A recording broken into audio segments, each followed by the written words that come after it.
UP में ticket बंटवारे की पीएम नरेंद्र मोदी ने संभाली कमान। पहली बार मीटिंग में शामिल हुए पीएम मोदी। दिल्ली के भाजपा मुख्यालय में हुई मीटिंग। प्रधानमंत्री के अलावा रक्षा मंत्री राजनाथ सिंह और केंद्रीय परिवहन मंत्री नितिन गडकरी भी ऑनलाइन ही जुड़े। यूपी विधानसभा चुनाव के लिए कांग्रेस ने जारी की पहली लिस्ट। कांग्रेस महासचिव प्रियंका गांधी ने प्रेस कॉन्फ्रेंस कर बताए उम्मीदवारों के नाम। लिस्ट में पत्रकार, अभिनेत्री और कुछ समाजसेवी भी शामिल।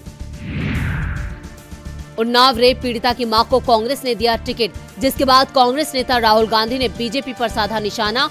ट्वीट कर कहा, उन्नाव में जिनकी बेटी के साथ बीजेपी ने अन्याय किया, अब वो न्याय का चेहरा बनेंगी, लड़ेंगी और जीतेंगी। चुनाव से पहले यूपी में बीजेपी को लगा एक और बड़ा झटका। बीजेपी विधायक मुकेश वर्मा ने अपने पद से दिया इस्तीफा। पंजाब में आप के सीएम के चेहरे के तौर पर सबसे आगे चल रहे भगवंत सिंह मान का कट सकता है पत्ता। पार्टी संयोजक अरविंद केजरीवाल ने कहा, सीएम का कैंडिडेट पंजाब की जनता तय करेगी। देश में एक बार फिर छाया कोरोना का साया। भारत में पिछले 24 घंटों में कोरोना वायरस के 2,47,417 नए मामले।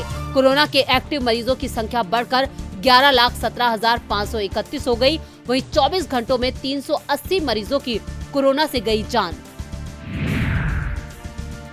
मध्य प्रदेश में भी पैर पसार रहा है कोरोना। पिछले 24 घंटों में 80 पुलिसकर्मी कोरोना पॉजिटिव। अब तक 227 जवान संक्रमण के शिकार।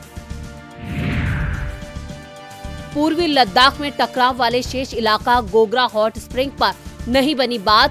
बुधवार को भारत चीन के सैन्य कमांडरों के बीच 14वें दौर की वार्ता हुई विफल। सेना प्रमुख जनरल एमएम नरवणे की दुश्मनों को दो टूक। कहा, कश्मीर में घुसपैठ की फिराक में बैठे हैं 350 से 400 आतंकवादी, लेकिन हमारे जवान भी उन्हें खदेड़ने को तैयार। कोई कश्मीर में पैर रखकर तो दिखाए। सुरक्षा बलों को मिली बड़ी कामयाबी। सुरक्षा बलों ने जम्मू कश्मीर के कुलगांव में पाकिस्तानी आतंकी बाबर भाई को किया ढेर। 4 साल से था घाटी में एक्टिव। मुठभेड़ में एक जवान भी शहीद। पाकिस्तान में कंगाली इस कदर बढ़ गई है कि यहाँ की इमरान खान सरकार अब गर्भ निरोधक पर भी लगाया टैक्स। विपक्ष ने कहा, इमरान खान देश के लिए सदी की सबसे बड़ी त्रासदी।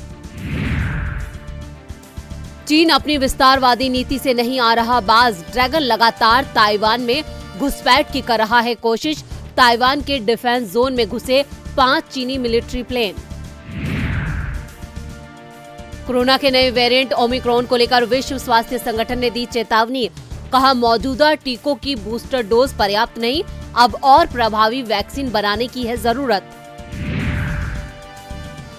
कजाकिस्तान के शामकैंट में अशांति फैलाने पर 3500 से ज्यादा लोगों को हिरासत में लिया गया। कजाकिस्तान में बढ़ती महंगाई के खिलाफ कर रहे थे प्रदर्शन। कनाडा के दूसरे सबसे ज्यादा आबादी वाले इलाके क्यूबेक में लागू किया गया नया नियम। कोरोना का टीका नहीं लगाने वालों को अब देना होगा $100 से ज्यादा का टैक्स। उद्योगपति गौतम अडानी की अगुवाई वाले अडानी समूह और दक्षिण कोरियाई कंपनी पॉस्को के बीच हुआ समझौता। अब देश में $5 अरब तक का निवेश होने की है संभावना। इंडिया ओपन 2022 में फूटा कोरोना बम। 7 भारतीय खिलाड़ी निकले corona positive. Badminton world federation ने दी जानकारी। क्रिकेटर रविंद्र जडेजा पर चढ़ा पुष्पा का जादू। पुष्पा फिल्म से अल्लू अर्जुन वाला लुक रिक्रिएट करके शेयर की अपनी तस्वीर। अल्लू अर्जुन ने पोस्ट पर किया कमेंट। रविंद्र जडेजा की फोटो जबरदस्त हो रही है वायरल। दीपिका पादुकोण इंस्टाग्राम पर अपनी सेल्फी पोस्ट को लेकर हुई ट्रोल। यूजर्स ने हेयर कट और शैम्पू करने की दी सलाह। वहीं रणवीर सिंह ने अपना शायराना अंदाज दिखाया और कमेंट भी किया। बॉलीवुड एक्ट्रेस तापसी पन्नू और ताहिर राज की फिल्म लूप लफोटा का ट्रेलर रिलीज। कॉमेडी और बोल्ड सीन से भरपूर है लूप लफोटा।